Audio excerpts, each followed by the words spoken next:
Mr. President, ginagalang kong mga kasama, with due respect sa mga may akda at taga-suporta ng resolusyong ito, nakatayo po ako dito para ipaliwanag yung aking boto ng no. Una po, sang-ayon ako na ang humanitarian considerations ay esensyal na bahagi ng hustisya. At tamang dapat makoncern tayo sa general welfare at dignidad ng lahat ng mga Pilipinong nasa ibang bansa, ng lahat ng ating mga nakatatanda, at ng lahat ng mga persons deprived of liberty. Pero Mr. President, hindi tayo nagdi-deal sa sufficient facts.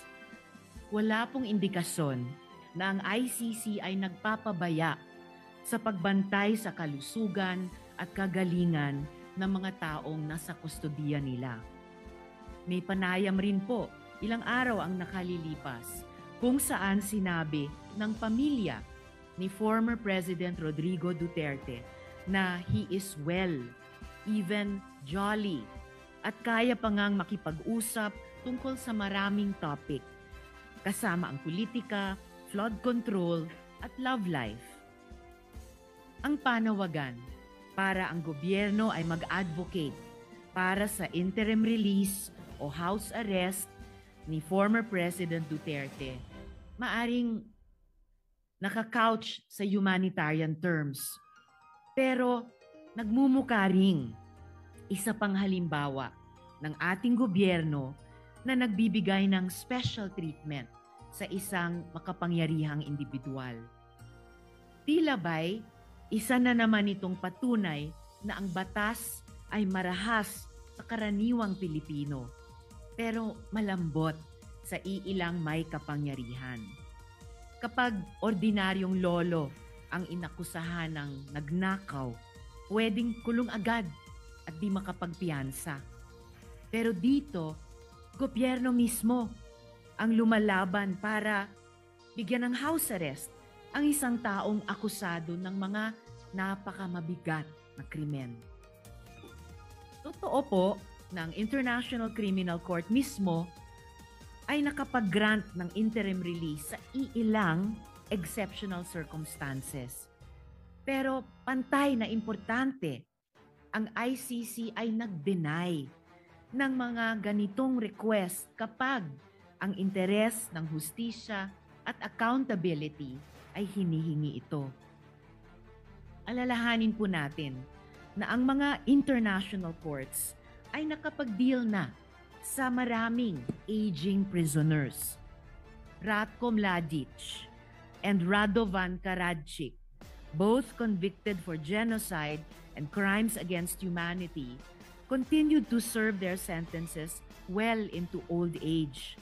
And in fact, just this year, Mr. Mladic asked to be released on humanitarian grounds, claiming that he only had a few months to live. The court still denied him, ruling that his medical condition did not meet the threshold of an acute terminal illness that would justify release. Their continued detention was not seen as inhumane because their crimes were too grave, too devastating to entire communities. Totoo naman, si dating Presidente Duterte ay hindi convicted. He stands accused pa lamang. Pero kahit sa kaso ng mga accused persons, nagpakita ang ICC ng pag-iingat. Laurent Gbagbo, the former president of Cote d'Ivoire, was denied interim release precisely because the vast network of supporters he commanded, which posed a risk to victims, witnesses, and to the integrity of the proceedings. Eventually, Gbagbo was acquitted. His day in court came, and he walked free, not because of an early release or house arrest, but because of a judgment. Si dating Presidente Duterte din ay pwede pang umasa sa ganoon. But the path there is through trial, not through early release or house arrest.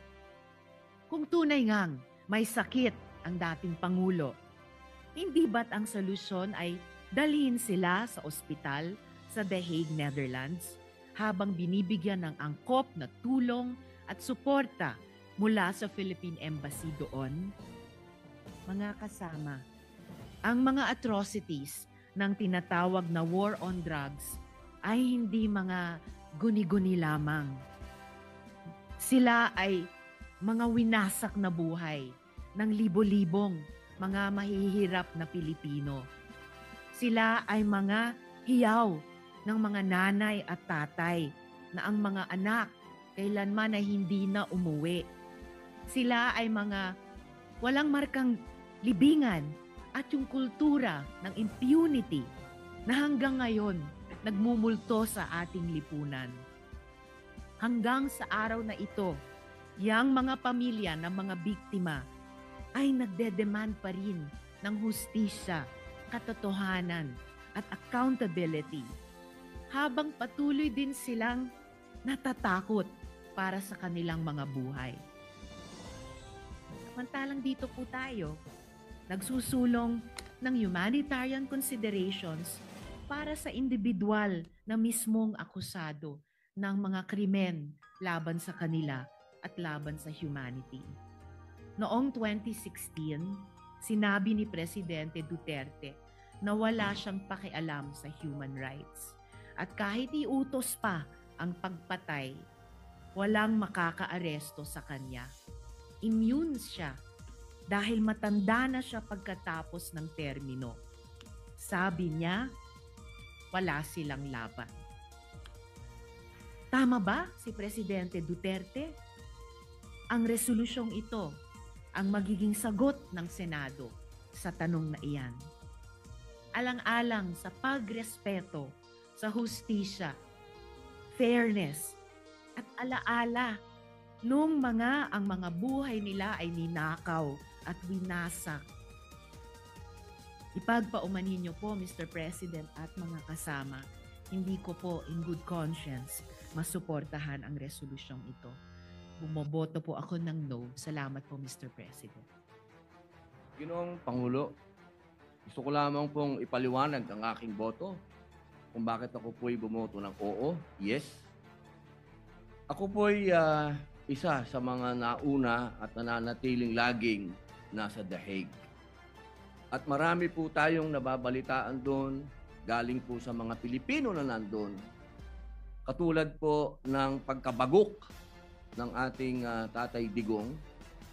Ito po'y natagpuan na walang malay sa kanyang Bartolina at siya po ay nadala sa ospital at doon po ay alhamdulillah wala naman pong nakitang damage sa kanya. Pero hanggang kailan po kaya mangyayari yung ganito na wala pong tayong mababalita ang balita na gigimbal sa ating lahat? Nabanggit po kanina yung mga nakulong doon. Pero hindi po nabanggit ang isang namatay doon. Si Slobodan Milosevic ay namatay po daw ng heart attack sa loob ng ICC. Pero pinaniniwalaan po ng kanyang pamilya na siya po ay nabigyan ng maling gamot.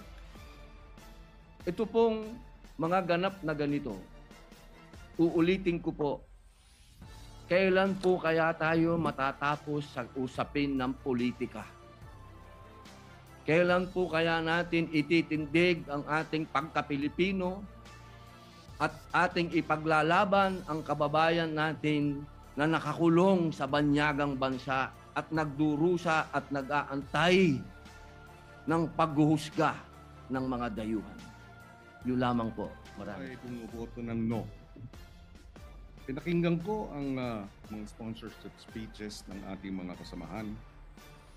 Tama naman. May basehan para sa humanitarian consideration dahil may edad na. Hinihingi ng isang paraan para ma-house arrest. May basihan po ito base sa mga argumento na nabanggit kanina. Subalit, gaya ng nabanggit kanina ng ating majority leader na si Senator Zubiri, sinabi niya magagalit ang mga biktima ng EJK. Libo-libo ang pinatay. Libo-libo pa ang nawalan ng ama, ng ina, ng anak, na ang hiling ay hustisya. Tama rin na humingi ng hustisya. Saan tayo papanig? Tama, may basehan ang humanitarian consideration. Ngunit may basehan din yung daing at yung dalamhati at yung masasaktan na libo-libo nating mga kababayan na pinatay. Saan tayo? Humanitarian consideration o sa mga daing ng hinihiling ang hustisya? Bilang chairman ng Committee on Justice and Human Rights, nais ko man pumanig sa isang banda. Tungkulin kong pumanig sa mga daing ng naghahanap ng hustisya. I vote. May I ask how my vote was recorded? Yeah. Sir President, may I record my vote as yes, and may I brief explanation, Mr. President? Go ahead. Yeah. First of all, Mr. President, again, with all due respect din sa mga nagsalita before us who opposed, yung resolution po na ito, kasama lahat ng resolution po na final ng iba't ibang mga miyembro ng Senado, are within the rules of the ICC. Ilinawin ko po yun kasi parang sinasabi, ito yung mga president, ito yung pwede, ito hindi pwede. Galing nung research nyo, pero ang magde-decide pa rin yan ICC. At ang basehan ng decision nila ay hindi yung presidents ng ibang mga membro kasi iba-iba yung sitwasyon natin sitwasyon ng mga accused. So yung rules. Pangalawa po, lahat ng resolution na final natin kasama kay Majority Leader is consistent with each and every human rights convention that the Philippines signed. So what I want to emphasize, Mr. President, is iba ang vengeance sa justice Ang vengeance is an emotional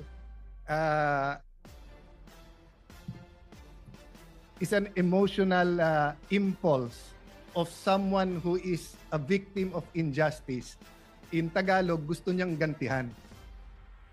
Ang justice, hustisya, ay well-defined sa international community, and I know that as a former Secretary of Foreign Affairs. At yan po ay nakatala sa ating konstitusyon, sa international conventions, sa human rights, etc., pati sa ICC. At pag ikaw ay hinuhusgahan pa lang o ikaw ay kinakasuhan pa lang, in fact, na-postpone yung yung confirmation of charges kasi tinitignan pa nga kung maiintindihan ng akusado yung i-accuse sa kanya. So, kasama lahat po dyan sa justice is hindi mo muna gagantihan siya habang siya ay innocent until proven guilty. Tignan niyo halimbawa si dating Senator Leila de Lima. Wag na yung ibang mga senador, di ba? Grabe din po ang akusasyon sa kanya, droga.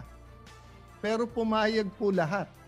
Pati po ang pinakagalit sa kanya na out of humanitarian, meron siyang detention facility sa Camp Crame, no? At meron siyang cellphone at nakakapag-function pa rin siya dito. So, lastly, Mr. President, I will not argue anymore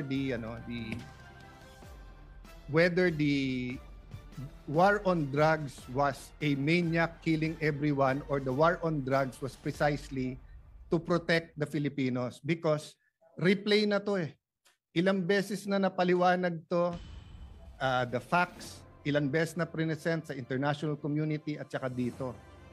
Just one point, Mr. President. Nung tinignan natin yung dami na namatay nung Aquino administration, ay sing dami nung namatay nung first 2 years nung Duterte administration. Except that during the Aquino administration, through Senator De Lima, pinalitan nila yung definition ng EJK. EJK, kapag yan ay labor union, yan ay human rights leader na napatay. Pero pag ordinaryong tao na napatay, hindi EJK. Biglang pagdating ni Duterte, lahat ng patay na hindi natural causes, EJK. Pero pag kinumpare mo, there was 13 to 16,000 every year in the Aquino and even before Aquino. So again, Mr. President, we're not here to debate that. History will judge. Our courts here, the DOJ will that. I just have to reply, Mr. President, kasi nga it was brought up as if yun ang dinidebate natin. Ang dinidebate natin humanitarian. Humanitarian ay walang pakialam sa feelings ng mga posibleng biktima. Kasi ang hustisya po ay bulag. Ay nakatakip po yung mata para nga walang makita, no? So even if I was a victim of a crime here, no, at masakit na makita akong magpiyansa or may house arrest